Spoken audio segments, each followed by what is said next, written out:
Калі Расія вырашае напасці на кагосьці, то найчасцей падае гэта як вызваленне. Прычым няважна, каго і ад чаго вызваляць. Што зараз, што сотню гадоў таму.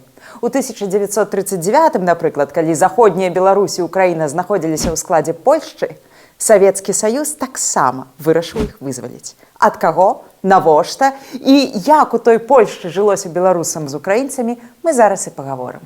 З вами Кацярына Ваданосава ў серыі перадач ад кампаніі «Будзьма беларусамі» пра беларуска-украінскую гісторыю «Трызуб і пагоня». Тут мы разбіраем простыя, папулярныя, а часам складаныя і дыскусійныя моманты нашай сумеснай гісторыі.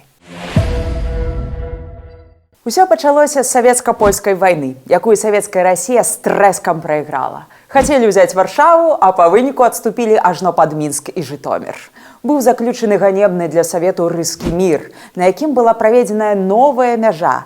Вялізныя тэрыторыі, уключна з Гродна, Брэстам, Наваградкам, Львовам, Тэрнополем, Роўнам ды іншымі гарадамі апынуліся ў складзе Польшчы, другой Рэчы Паспалітай. Распаўся б камень ад жальбы, калі б ён знаў, як торг над намі вядуць маскоўскія рабы з велікапольскімі панамі.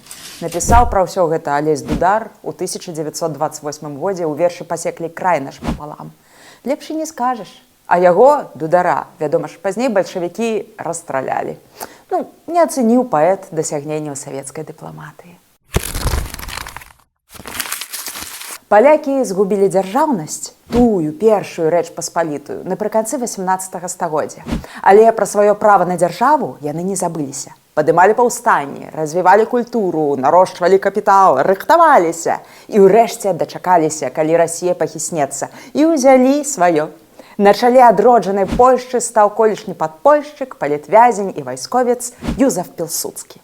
Але тут ёсць важны момант. Пакуль трывала савецка-польская вайна, рыторыка Пілсудскага датычна беларусаў і украінцаў была досыць лагоднай. Давайце разам будаваць новую Рэч Паспалітую ў федэратыўным фармаце. Далучайцеся. Частка беларускіх і украінскіх палітыкаў сапраўды падтрымалі Польшчу як адзіную на той момант рэальную альтэрнатыву бальшавізму. А з каго было яшчэ выбіраць? Але ў самой Польшчы ўжо ў другой палове 20-х перамагла жорсткая аўтарытарная лінія. Не маючы заморскіх калоніяў, у адрозненні ад Францыі ці Брытаніі, Польшча роўна гэтаксама пачала ўспрымаць нашыя тэрыторыі. Заходняя Беларусь і Украіна, маўляў, усяго толькі крэсы, усходнія ўскраіны, а беларускія і украінскія этнасы культурна неразвітыя і палітычна ненадзейныя. Так на змену русіфікацыі прыйшла палітыка паланізацыі і пацыфікацыі. Пацыфікацыя, даслоўна прымус да міру, супакойванне.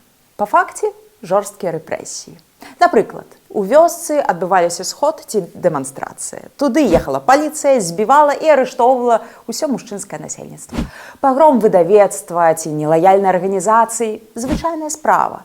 З палітычнымі апанентамі ніхто не гуляўся. Так, украінскага дзеяча Юльяна Галавінскага, напрыклад, паліцыя вывезла за Львоў і расстраляла ля дрэва, нібыта за спробу ўцёкаў.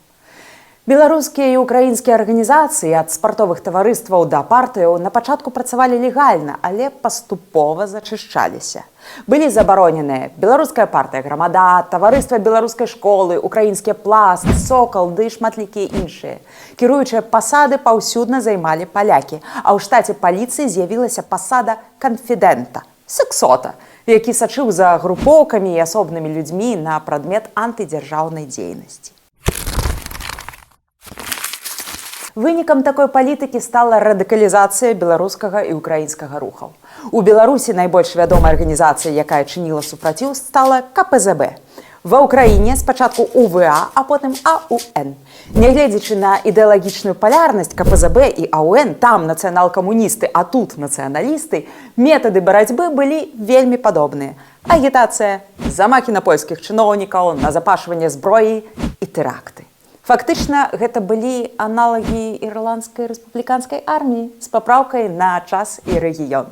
Вялізная колькасць выдатных беларусаў і украінцаў ад зацятых камуністаў да каталіцкіх ксяндзоў прайшла праз польскую турму. Сумную славу здабыў лагер у бярозе Картузскай, разлічаны на перавыхаванне палітычных апанентаў.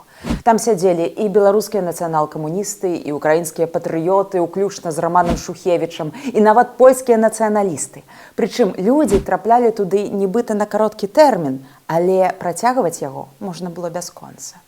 Беларускі пісьменнік Піліп Пестрак, пакуль сядзеў у гродзенскай турме, паспеў вывучыць мову эсперанта і настолькі адвык ад нармальнага жыцця, што прасіўся пераночыць у сваёй камеры нават пасля вызвалення ў 1939 з прыходам савецкай улады. Тая вайна, пачатая ў 1939 годзе, вызваліла таксама і украінскага лідара Сцяпана Бандеру, які быў засуджаны на пажыццёвае зняволенне і сядзеў у турме Свенты Кшыш з 1936 года.